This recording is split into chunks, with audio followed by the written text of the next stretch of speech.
Hi, I'm Christine Doan. I'm standing on my paddock, which is part of the Land of North, with Dr. Colin McGregor.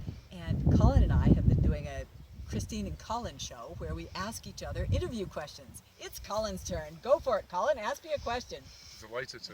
Thank you. Well, we've just come from an area that was obviously replanted and revegetated, what, maybe 20 years ago or so? Correct. That's a fairly much older planting, yep. Okay. But there was nothing there 20 years ago. Well, it just what it does, of course, is demonstrates how vigorous plant growth is in the tropics. Yeah. But I'm now looking at this area, which is, I believe, replanted fairly recently. Would you want to just tell me about that, and importantly, why it was done here? What are you trying to achieve in terms of making the connection between this creek and the creek up the hill?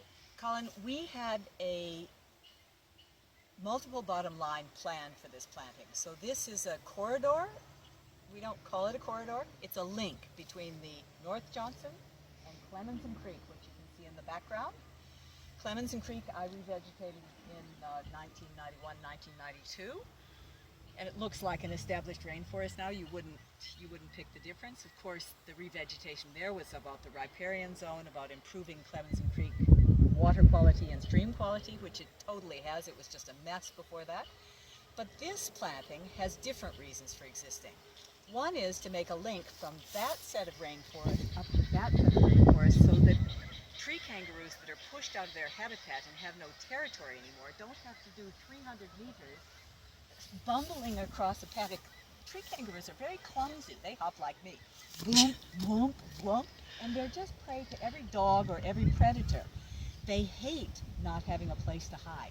So this isn't the proper, what you'd call a wildlife corridor. They have to be bigger than this. But we see this as a multiple use, a multi-function link between that river and that river. Not only does it give a place for the tree kangaroos to hop along in safety or to go from tree to tree in safety when these are big enough, but it also gives people a chance to, once we've got some walking paths through here, to go all the way down the banks of the North Johnson River this way and take a loop and go back all the way down the other side. This is going to offer residents a wonderful new outdoor recreation area. It's going to offer tourists a place to come and spend their money and spend their time in Malanda.